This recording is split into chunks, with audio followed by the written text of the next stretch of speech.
Ce jour dédié pour la Refoua Shlema, la guérison complète et rapide de Aaron Avner Ben Monique Esther, qui fait ce mercredi 13 octobre une opération délicate. Donc, Béat Hashem, on espère que ce cours donnera beaucoup de mérite pour que tout se passe pour le mieux. Amen va Amen. On m'a demandé, j'ai hésité, oui, non. Bon, pour finir ici, on se lance, on voit ce que ça donne. Alors voilà un peu de politique française, bien que ce n'est pas du tout notre sujet, on n'est pas dans la politique. Bon, mais il y a un nom juif NOM qui remonte beaucoup aujourd'hui, M. Zemmour, que je connaissais très peu, on a parlé un peu, mais je dois donner le point de vue juif quand même sur la démarche. Si du point de vue politique, est-ce qu'il y a encore un espoir pour la France par rapport à l'annexion, comme je crois qu'il appelle, on peut dire arabe, on va dire orientale, d'accord? Est-ce que c'est pas trop tard? Moi, je pense que c'est trop tard. Je vais parler dernièrement de ce grand philosophe français qui ailleurs connaît bien Zemmour, Offray, qui a dit qu'on a un petit indice qu'on est en train de couler, ben, on va couler dignement, d'accord? Je pense qu'il n'y a pas de solution. Je pense que c'est trop tard. Mais en tant que juif, il faut quand même bien mettre les points sur les i, expliquer en quoi sa démarche elle est contraire à la démarche de la Torah. Le peuple juif, dans tous les pays dans lesquels il a été, a respecté, en tout cas a essayé de respecter les lois du pays. Il y a un principe qui s'appelle Din al-Malchut al-Dina, les lois d'un pays font force de loi. Tant que ce n'est pas contre la Torah. Si un État te dit maintenant on ne fait plus Shabbat, on ne fait plus la Brit Mila, alors on préfère se faire tuer plutôt que d'accepter. Mais une loi qui ne concerne pas la Torah, les lois pénales, les lois, les impôts, tout ça, ça fait office de loi. Donc oui, le respect de l'État dans lequel on est, mais pas au prix de la disparition du peuple d'Israël. La Torah prétend que nous sommes un peuple éternel. La Torah prétend qu'en étant en terre d'Israël, on a péché. Enfin, la Torah a déjà annoncé qu'il y avait une option qu'on pêche, et qu'en conséquence, on soit chassé de la terre d'Israël. Quand je dis en conséquence, ce n'est pas Pampan, tu as fait le vilain, tu reçois une fessée. C'est beaucoup plus profond. On avait un job à faire depuis la terre d'Israël qui pouvait se faire à distance. Avec la capacité spirituelle du peuple d'Israël, on devait ramener ces trucs mystiques, je ne vais pas rentrer là-dedans, mais en tout cas, il y a un mélange de bien et de mal dans le monde, et par l'application des mitzvot, l'étude de la Torah du peuple d'Israël en Israël, fait la bien aussi des sacrifices au temple, tout cela aurait dû ramener tout le bien à sa source, et le mal n'a plus de force. Le mal a de la force quand il a en lui de la vie. D'accord? En deux mots, pour entrer plus profondément dans le vif du sujet, pour aboutir après à la politique française, lorsque le premier homme a péché, alors il a causé une très grande dépression de la réalité spirituelle bonne dans le mal. Il a donné vie au mal. Le mal, c'est la mort. Dieu est la source de vie. Tous les sadikim sont appelés des vivants même dans leur mort. Les Rechaïm, les mécréants sont appelés morts même dans leur vie. Donc quand on parle de mal, on parle de mort. Quand on parle de bien, on parle de vie. Le mal, il est mort. Un mort, ben il est mort, d'accord? Il est inoffensif, il est inerte, terminé. Il ne dérange personne. Mais si on lui fait une piqûre de vie, et ben tout à coup, il se met à vivre. Et ça fait un mort-vivant. Un mort-vivant, ça fait très très mal. Un mort-vivant, c'est Hitler, c'est Staline, c'est Torquemada, c'est Titus, c'est tous les Haman, tous les grands détenteurs du mal qu'il y a dans le monde. Et il y en a beaucoup. Et en qualité et en quantité. Le job du peuple d'Israël, c'est arriver à retirer les étincelles de vie qu'il y a dans le mal.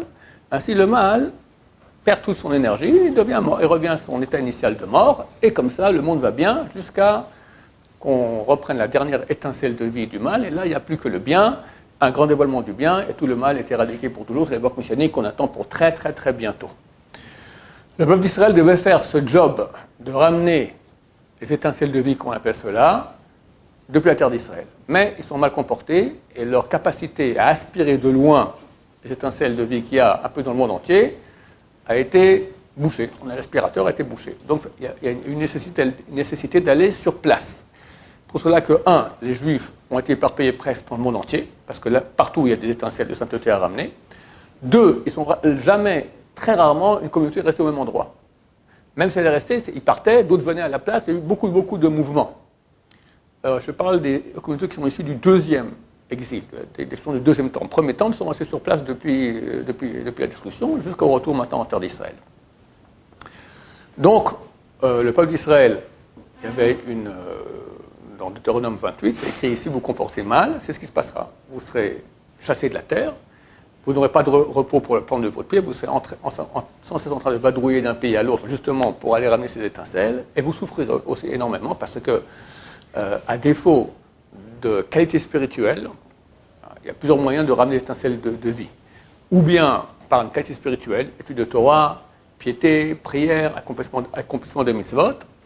Mais s'il n'y a pas ça, à défaut, il y a souffrance. Parce que le mal, c'est quoi sa force? C'est faire du mal. Hein? Quand quelqu'un a mal, il dit « j'ai mal ». Quoi j'ai mal? Le mal est en train d'agir sur toi et il te fait mal. Quand le mal agit sur une personne, lui faisant mal, il perd son énergie. Au bout d'un moment, le mal n'a plus d'énergie. Mais la personne, elle a beaucoup souffert. Tout dépend quelle était l'énergie du mal. Des fois, il y a un mal énorme, il a une énergie très grande. Pour toute la vie d'une personne, il enquiquine toute sa vie et il lui fait mal. En tout cas, plus la personne souffre, plus elle diminue l'énergie qu'a le mal. Cette énergie passe en mal dans la personne, dans la souffrance de la personne.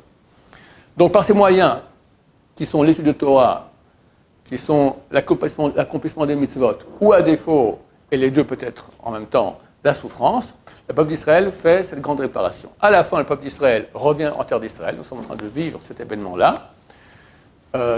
Parallèlement au retour physique, il y a aussi un retour spirituel. Le peuple d'Israël revient à la Torah. C'est aussi une chose qui se passe actuellement. Il n'y a jamais eu autant de gens qui ont fait Tchouva depuis 40 ans. Et même, on peut dire, la masse israélienne qui aujourd'hui, bien que les médias font absolument tout ce qui est possible et imaginable pour empêcher cela, néanmoins, Dieu est plus fort et la masse est en train de revenir. Et la majorité sont croyants en Dieu, se rapprochent. C'est vraiment un rapprochement. Il y a une étude de l'État qui a été faite il y a quelques années déjà, une étude tout à fait non religieuse, d'accord, qui a dit que c'est clair que ce n'est pas une mode, c'est un changement radical de la pensée israélienne, d'accord. Ça a changé.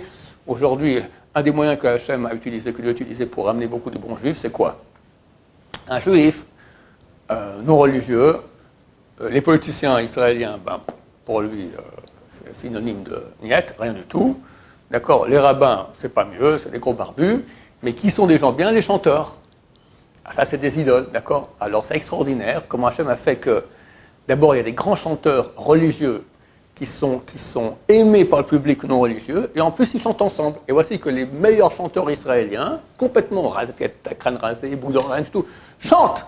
D'abord, il y en a qui chantent tout seuls sur Hachem, sur le Shabbat, des choses extraordinaires, et d'autres qui chantent ensemble, d'accord? Alors, toute la jeunesse, elle commence à chanter des choses de Torah. Il y a même un qui a écrit un super, je crois que c'est le maire d'une ville dans le sud, il a dit qu'on arrête de faire passer ces chansons à la radio, bientôt on sera obligé de manger des épluchures de pommes de terre avec Teuda, le cache-route, le truc cachère du Badatz, d'accord? En rigolant comme ça, de façon cynique. Mais il se rend compte qu'il y a ici. Donc, au Hachem, il y a ce mouvement de retour, et physique, et spirituel à la Torah.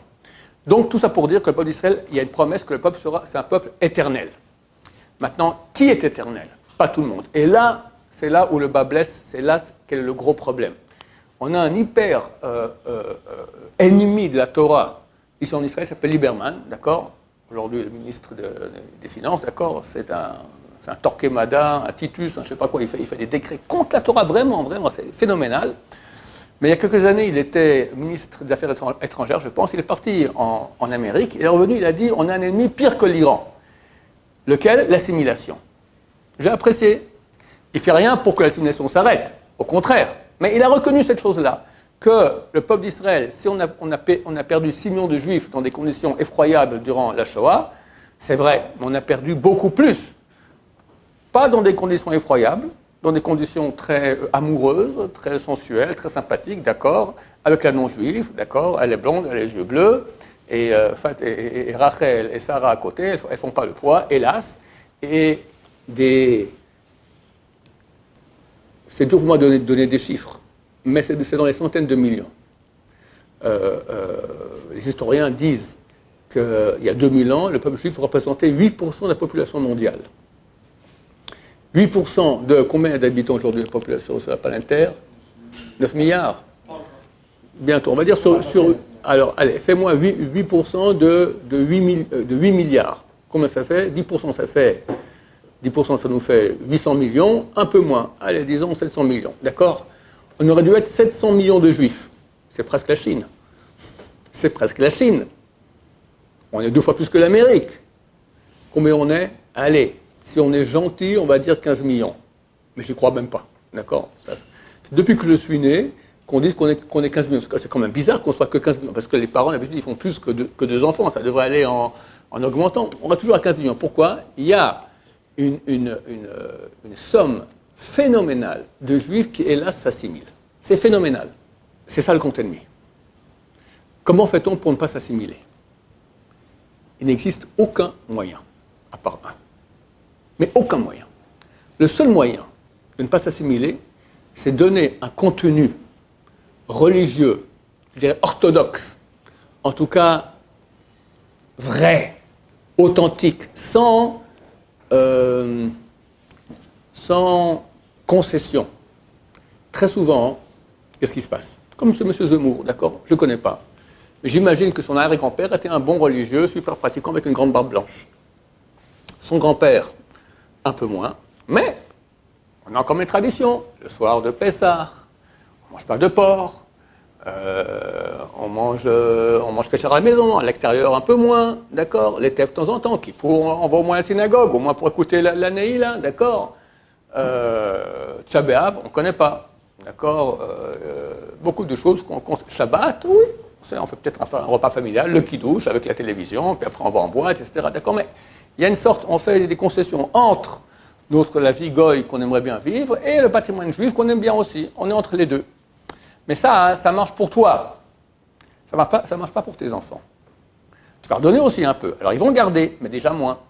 Chaque génération, ça va en moins, moins, moins. À la fin, tu as Christine ou Fatima, et ta tradition juive ne fait pas le poids. Surtout que Fatima et Christine acceptent de tout faire. Très souvent, elles adorent, c'est très... J'étais à la synagogue, c'était sympa. Moi, au moins, quand je vais là-bas, je prie. Les autres juifs là-bas, elles papotent sans cesse du Lachon Hara l'une avec les autres, d'accord?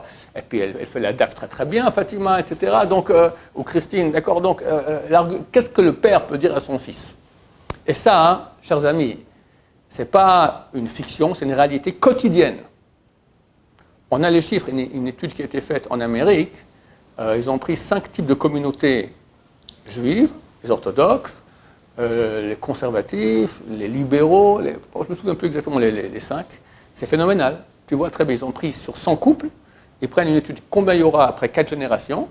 Ben, que les orthodoxes où ça va en augmentant, tous les autres, ça arrive à... Il reste un juif entre 1 et 7 d'après les différentes communautés, après 4 générations. Tu passes de 100 couples à un couple juif ou 7. Ça veut dire, on n'aime pas comparer ça à une Shoah, parce que la Shoah s'est accompagnée avec une souffrance terrible. Mais au niveau du résultat, qui est juif, qui n'est pas juif, c'est la même chose, c'est bien pire. L'assimilation est bien pire. Je dirais même au niveau juif profond, tous ceux qui sont dans la Shoah, dans la souffrance, ils vont directement au paradis. Le type qui vit une vie sympa ici en tant que goy avec sa Christine ou sa Fatima, d'accord, il se paye un enfer, je te dis pas, d'accord, après 120 ans. Et le regret terrible, que quand on arrive dans le monde de vérité, qu'on a raté sa vie, parce que Dieu il est bon, tout ce qu'il a donné cette Torah, c'est uniquement pour nous et pour qu'on grandisse et qu'on réussisse et qu'on se réalise, d'accord. Donc c'est la cata totale. Alors quand quelqu'un vient et dit, je suis pour la France, ça ne me dérange pas, je suis pour la France, mais on doit s'assimiler, on doit ressembler aux Français, on doit changer de nom. C'est marqué que le peuple d'Israël, en Égypte, il y a 3 choses qui n'ont pas changé, leur nom, leur habit et leur langue. Et nous disons, tu vas dans le pays, tu respectes les lois, mais tu gardes ta spécificité juive. Absolument. Sinon, bye bye, tu mets une croix, je peux me permettre de dire une croix, d'accord, une croix sur ta judaïcité. Alors toi, tu seras juif, ton fils encore un peu, ton petit-fils est terminé. Et moi, je peux signer que ce type de personnes, d'accord, les petits-enfants fréquentent déjà des non-juifs, les petits-enfants sont goy. C'est certain qu'il y en a déjà un ou tous, entre là et là. Demandez à une famille algérienne moyenne, combien, il vient d'Algérie, n'est-ce pas? Dis-moi, dans ta famille, combien fréquentent des non-juifs? Ou mariage, ou concubinage, ou comme ci, comme ça. Une fois, je donnais un cours à Strasbourg. Il y avait 500 personnes. Je n'ai jamais donné un cours devant autant de monde sans micro, c'était Shabbat. D'accord? J'ai dû hurler, mais les gens entendaient très bien. Je pose la question, dites-moi, est-ce qu'il y a dans la salle quelqu'un dont l'arrière-grand-père n'était pas super pratiquant? Personne ne lève la main. Tous avaient un ancêtre super pratiquant, un arrière-grand-père. Est-ce qu'il y a parmi vous une famille dans laquelle il n'y a pas un oncle, une tante, un cousin, un neveu, un père, d'accord, un enfant, je ne sais pas, qui ne fréquente pas une non-juive? Ou un non-juif, d'accord, Est-ce qu'il y a une famille comme ça chez qui c'est tout entre juifs? Il n'y a rien du tout. Personne n'a levé la main. 500 personnes. Personne. Tout le monde est touché. Vous écrivez la Torah, En Bain Shen Bomet, il n'y a pas de maison où il n'y a pas un mort. Alors, quelqu'un qui ne croit pas à la Torah et qui croit à la France, très bien, vas-y, deviens français, terminé. Du point de vue de la Torah, tu as raté ton job.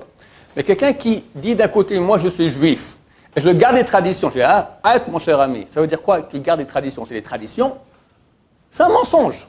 Dis que tu veux être goy, terminé, lâche tout. Quand tu fais à moitié-moitié, quelque part, ça te calme parce que tu dis, bon, je garde un peu maintenant l'héritage de mes ancêtres, mais je vis maintenant comme je veux. Mais ça ne passe pas chez tes enfants. Du point de vue de la Torah, tu es mort et tu as perdu ce cadeau extraordinaire que Dieu nous a donné d'être un peuple éternel. On est branché avec Hachem. Le nom de Dieu, c'est celui qui était et sera, Yud Ke Vav Ke. C'est écrit dans le mot Yehudi. Yehudi, c'est une combinaison des quatre lettres Yud Ke Vav Ke. D'accord? Dalet de Yud de la fin, 10, ça fait un Hey. D'accord? On est le nom, comme on dit dans la prière. Ton sang et grand nom, tu l'as appelé sur nous. On est éternel, on est branché à Hachem. Tu lâches ça, pour la France, d'accord, Kol HaKavod, la France, très très bien, la Tour Eiffel, c'est gentil, la culture française, mais ok, tu ne compares pas comme la divinité avec la France. Si tu veux, c'est pas mes oignons, chacun fait ce qu'il veut, d'accord? Pour tout, il y aura à la fin un compte, est-ce qu'on a réussi ou on a raté? C'est terrible. Mais chacun a le droit de faire ce qu'il veut. Mais faire un moitié-moitié. Dire, je garde des traditions, mais je change de prénom, je deviens français, et je reste juif chez moi à la maison, je dis, ça ne marche pas, mon cher ami. Tu dois t'appeler comme un juif, te comporter comme un juif, respecter les lois du pays absolument, mais nous sommes un peuple spécifique, différent. Le peuple qui a reçu la Torah au Mont Sinaï, on a des preuves de cela, toutes les preuves, il n'y a pas de... La Torah, nulle part dit qu'il faut croire en la Torah. Nulle part c'est marqué, il faut savoir. Et on a les preuves à cela, d'accord? Ceux qui veulent voir, c'est le cours à la preuve irréfutable, le cours Girmamia, après cela c'est terminé, il n'y a plus de discussion. Ce cours que je vais appeler la preuve irréfutable, comme son nom l'indique, il est irréfutable, d'accord? Personne n'a pas encore réfuté les preuves que j'amène comme quoi la Torah est d'origine divine, donc Dieu existe, la Torah est vraie, tout le reste est faux. Une fois qu'on a ces notions-là, on ne peut plus dire maintenant comme ce monsieur que je respecte beaucoup, le pauvre, il a reçu une éducation ratée de ses parents, d'accord? La France, d'accord, très bien. C'est pas de sa faute. Mais du point de vue, moi en tant que rabbin, je dois dire maintenant, mon cher ami, tu te trompes. Et ceux qui nous écoutent doivent savoir qu'on ne peut pas réussir une éducation juive en faisant du moitié-moitié. Ça ne marche pas.